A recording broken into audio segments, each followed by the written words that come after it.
Hey everybody, welcome back for another video.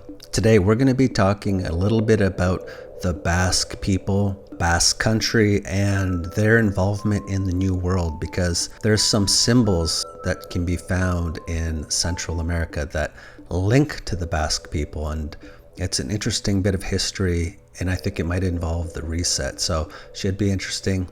Let's get into it. Now, just as a brief overview, a lot of mystery surrounding the Basque people, and you can even look at their language for starters. It's considered the oldest language in Europe that's still spoken today. It turns out it's an isolated language with no known linguistic relatives, and a history that predates the Indo-European languages in the region. So it's an anomaly within Europe and doesn't seem to be a link to any of these other languages. So that right off the bat is an interesting aspect. And then, of course, all of the unique concentrations of blood types amongst some of the Basque people. I think like 50% of the population has type O blood, and the concentration of Rh negative greater than anywhere else, I believe, in Europe. So there's just a lot of anomalies about the Basque people, and that even extends to their history, because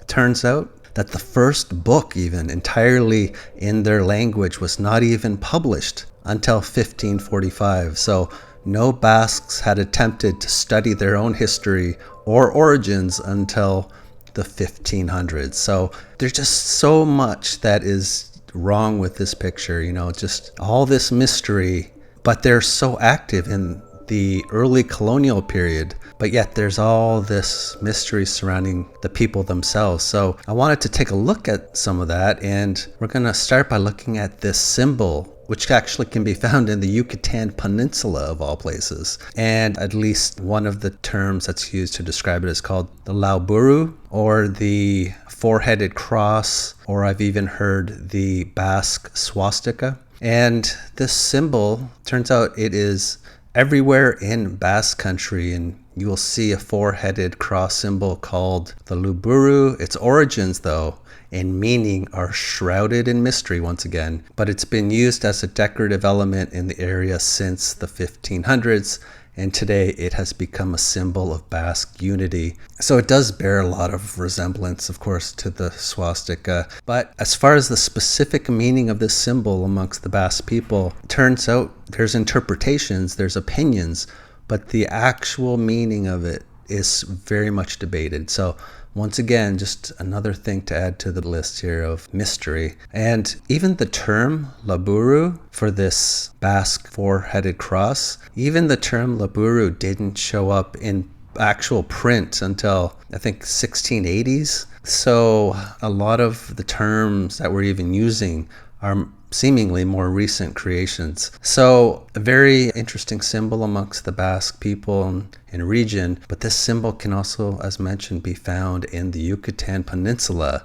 And is there just some more examples in Basque country of this particular Lauburu here? And I believe I've got one more on a grave marker, and here it is at the bottom here. But it turns out that you can find these symbols in the Yucatan, the Basque remnants on the shores of the Mexican Caribbean. And the Basque Lauburus in the Yucatan were mostly found on gateposts or door lintels at historic haciendas or colonial era homes.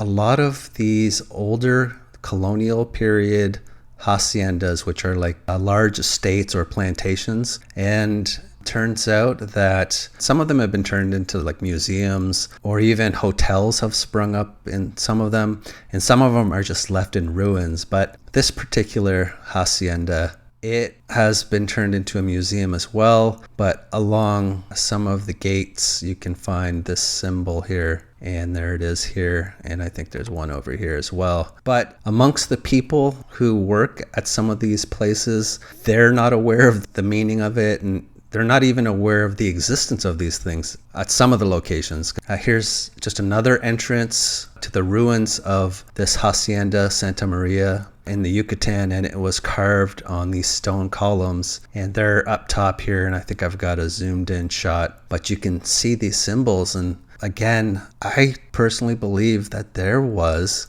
this like colonial apocalypse that I think has been omitted from our history. And I think this might be the reason why we have this fractured history with respect to the Basque region, the Basque people. I think it's because of this unknown event that's been omitted. Now, we'll get back to the Basque people and the Yucatan, but I wanted to talk about this reset just briefly because whenever you see these star forts and star cities, a lot of times you'll see these buried levels, and then what gets built on top are these old world Tartarian buildings, typically dated 1800s typically. Now, Australia is not supposed to have any of these older star forts, at least according to the official history, but turns out there is one in Western Australia in the middle of nowhere actually, and it's in this region here that is referred to, I believe, as Belladonna, and these are the coordinates of it. But there is one of these star forts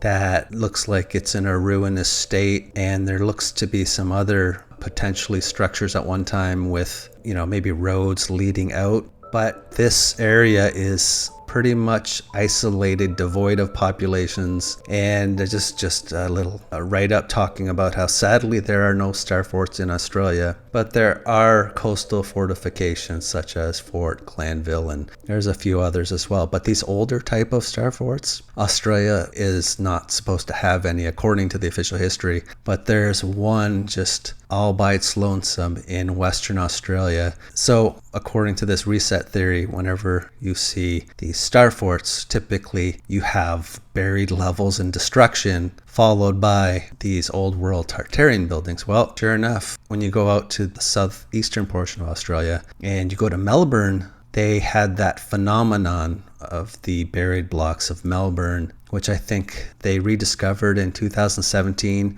Basically, they found all these buried early colonial period sites, buried fireplaces, buried picket fences, and turns out everyone just forgot about it. But you have these star forts, which I believe existed during this early colonial period time as well. And then there was this event which buried a lot of these places, and then that gets followed by a lot of these old world Tartarian buildings, and you could just look up Melbourne's lost buildings and you'll find a bunch of these buildings. But this same scenario plays out even in Versailles. Apparently the Palace of Versailles is sitting on top of this hunting lodge, which looks like a star fort. And you can even bring in star cities into this. In Groningen in the Netherlands, you had this star city, which appears to at some point have been partially buried, and you can find features that were once above grade, at least according to maps from the 1600s, but during more recent excavations, they're now buried 4 to 6 feet below grade. But what gets built after whatever this event was are these neoclassical buildings with the columns and the triangular pediments. So it's the same pattern worldwide, in my opinion, and it's just cool to be able to see it in Western Australia, to find one of these star forts and the same pattern play out. So I just wanted to go off on a tangent there, but getting back to the Basque people, their contributions to shipbuilding and even the Christopher Columbus narrative, the flagship of Christopher Columbus's first voyage, the Santa Maria, apparently it was built in a Basque shipyard and owned by a Basque navigator. And according to the narrative, 9 Basque sailors were among the crew of the Santa Maria. And I think there were more Basque sailors on some of these other ships, but they had a heavy involvement in this early colonial period, yet there's all this mystery surrounding them. And what I wanted to touch on here is, speaking of Christopher Columbus, there's a rather interesting map from the 1600s, which is the 12 Caesars map of the world. And there is a unique little write-up of the map itself, which I believe is in Latin, and I've blown it up here, but it speaks to the discovery of America by Christopher Columbus, but the dates are all pushed back 100 years, and it says J592, so 1592, and according to our official history, he discovered America in 1492, and they repeat these dates that are pushed back 100 years as you continue going through this write-up here. So this could be an error, and I believe that's what the official history would say, but it's just an interesting little element surrounding Christopher Columbus and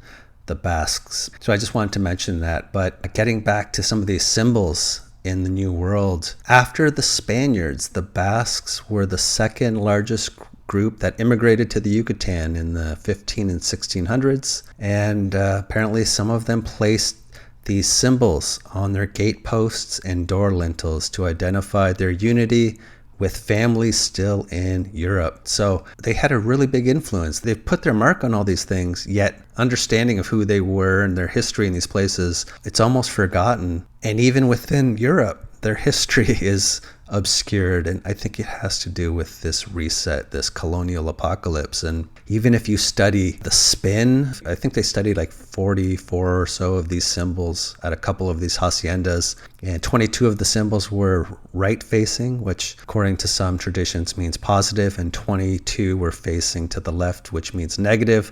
So there's no logical explanation for the high percentage of negative symbols on objects that call for positive symbols. So they don't follow the normal convention with respect to that interpretation of positive and negative either.